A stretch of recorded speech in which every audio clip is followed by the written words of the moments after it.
18वां देश की में सबसे पहले बात ट्रंप के उस समुद्री शक्ति की करने वाले हैं जिसने तेहरान की चिंताएं बढ़ा दी हैं। अब तक होर्मुज पर ईरान की पकड़ मजबूत थी। ईरान लगातार होर्मुज के मोर्चे पर अमेरिका को मात दे रहा था, लेकिन अब अमेरिका ने अपने युद्ध नीति में बड़ा बदलाव करते हुए पहली बार समंदर में अपना वो ब्रह्मास्त्र उतार दिया है जो न तो दिखता है और न ही शोर करता है, सीधे टारगेट के करीब पहुंचकर उसे नष्ट कर देता है। और अब कुछ ऐसा ही अमेरिका के फिदाइन बोट ने होर्मुज में किया है। क्या है पूरी कहानी और कैसे होर्मुज में भड़क उठी है जंग, हमारी इस रिपोर्ट में देखिए।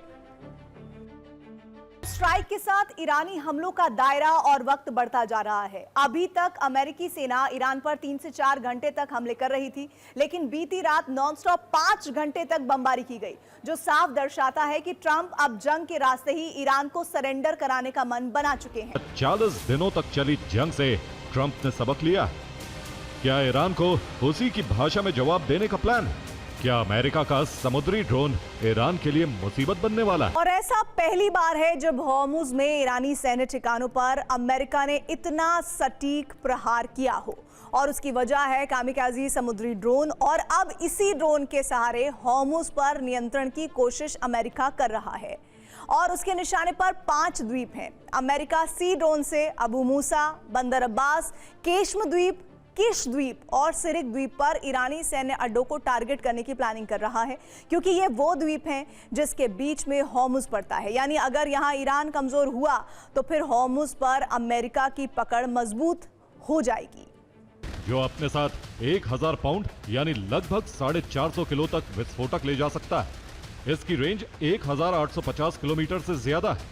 65 किलोमीटर प्रति घंटा की रफ्तार से चलता है।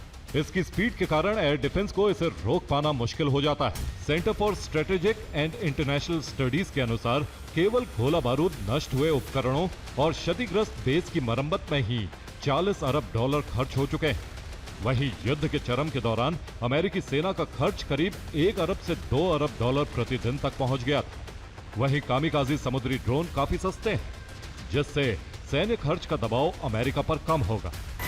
ईरान आमतौर पर अमेरिकी युद्धपोतों को घेरने के लिए दर्जनों छोटी और तेज मिसाइल बोट्स का झुंड भेजता है, लेकिन अब अमेरिका ईरान के इन बोट स्वॉर्म्स का मुकाबला अपने खुद के कम लागत वाले ड्रोन स्वॉर्म्स से कर रहा है।